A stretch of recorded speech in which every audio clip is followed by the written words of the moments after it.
Para ilustrar melhor como funciona a amostragem, nós vamos utilizar um exemplo muito intrigante. Neste vídeo extraído da internet, podemos observar o pouso de um helicóptero, mas prestem atenção no que ocorre no rotor principal da aeronave.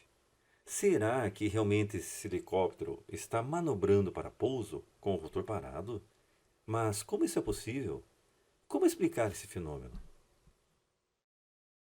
Bem, para entender o que pode ter causado isso, vamos começar estudando como funciona, em linhas gerais, uma câmera filmadora. Quando vamos a uma loja para comprar uma câmera ou um celular, dois parâmetros que geralmente temos que conhecer para fazer um bom negócio, além do preço, é claro, é a resolução. Por exemplo, 1920 por 1080 pixels, que corresponde a aproximadamente 2.1 megapixels. E o outro é a quantidade de frames por segundo, que nós vamos assumir como 25 para a nossa câmera.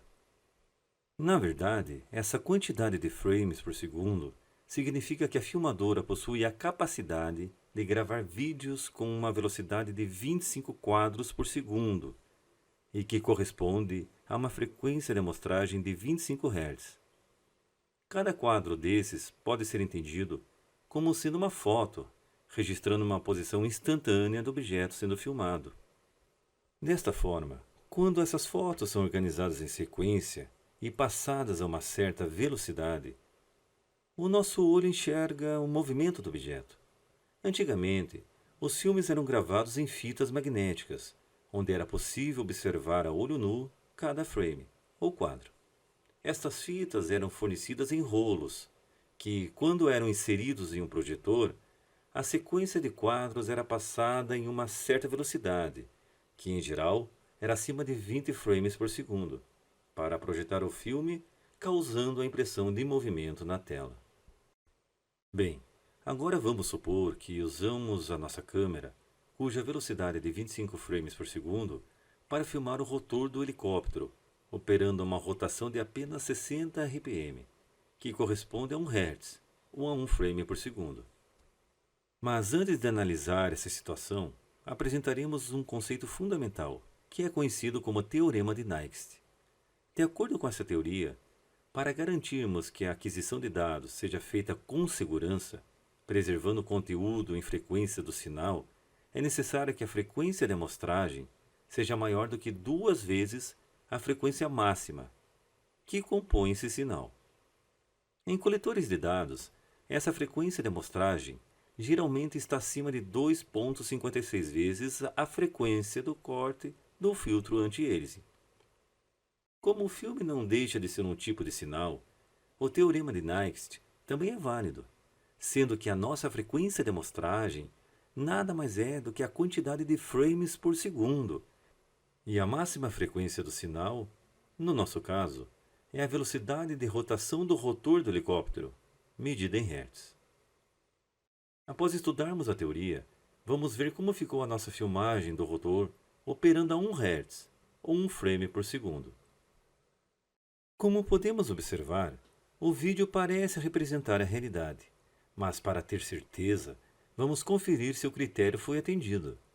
A frequência de amostragem deve ser maior do que 2 vezes a frequência máxima do sinal. Como a nossa câmera possui uma frequência de amostragem de 25 frames por segundo, ou 25 Hz, ela é bem maior do que 2 vezes a frequência do rotor, que é de apenas 1 Hz. Portanto, o vídeo corresponde à realidade. A seguir, vamos supor que aumentamos a rotação do rotor para 720 RPM, que corresponde a 12 Hz, ou 12 frames por segundo. Como a frequência de aquisição da nossa câmera é fixa, continua sendo de 25 frames por segundo.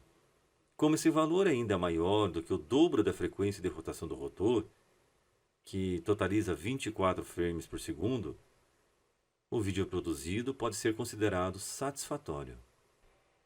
Por último, vamos considerar que filmamos com a nossa câmera o rotor operando a 1500 RPM, que corresponde a 25 Hz.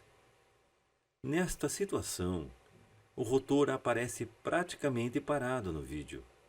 Conforme podemos verificar, o critério de Nyquist não é mais atendido, pois a frequência de amostragem da câmera, de 25 frames por segundo, é menor do que 50 Hz, que é o dobro da rotação do rotor. Mas por que o rotor parece estar parado?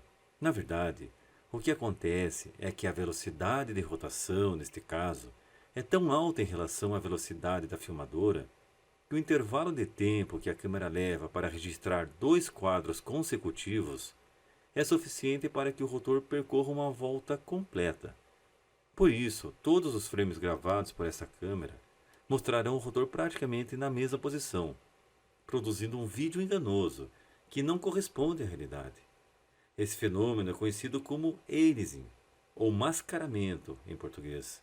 Há também quem se refira a essa situação como frequência fantasma.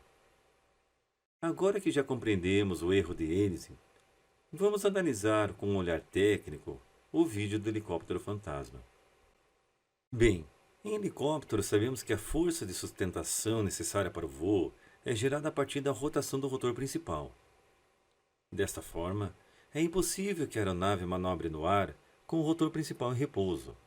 Além disso, de acordo com o teorema de Nyquist, para gravarmos vídeos de movimento que representem a realidade, é necessário que a velocidade da câmera, em frames por segundo, seja maior do que o dobro da frequência máxima do fenômeno dinâmico a ser registrado. Assim, a única explicação plausível para o vídeo da internet é que a velocidade de rotação do rotor do helicóptero, em Hz, era igual à quantidade de frames por segundo da câmera usada na gravação do vídeo, ou então algum múltiplo inteiro desse valor. Portanto, concluímos que houve aliasing no vídeo do helicóptero fantasma.